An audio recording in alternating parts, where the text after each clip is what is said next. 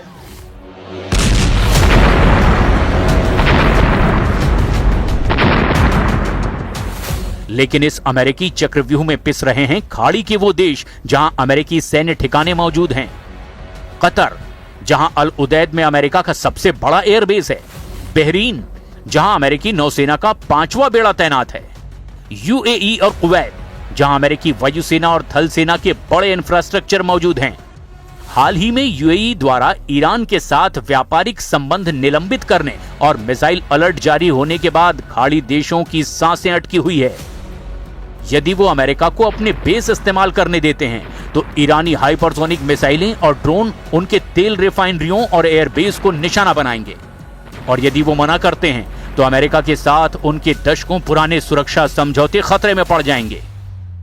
Iran की ओर से खाड़ी देशों को दी गई चेतावनी का सीधा और मुख्य निशाना वो देश हैं जो गल्फ कोऑपरेशन काउंसिल यानी जीसीसी के सदस्य हैं और जहां अमेरिकी सैन्य ठिकाने, बंदरगाह या हवाई अड्डे मौजूद हैं।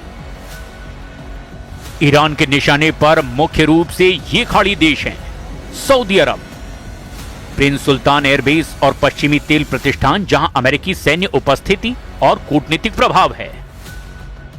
संयुक्त अरब अमीरात का अल धफरा एयरबेस और जेबेल अली बंदरगाह अमेरिकी वायुसेना और नौसेना का बड़ा सपोर्ट बेस है। कतर का अल उदैद एयरबेस ये पूरे मध्य पूर्व में अमेरिका का सबसे बड़ा सैन्य और कमान मुख्यालय है।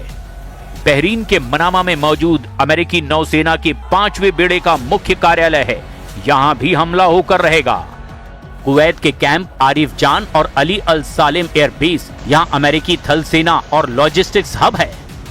ओमान, हालांकि ओमान अक्सर तटस्थ रहता है, लेकिन अमेरिकी नौसैनिक जहाजों को दिए जाने वाले ईंधन और लॉजिस्टिक एक्सेस की वजह से उसे भी चेतावनी के दायरे में रखा गया है।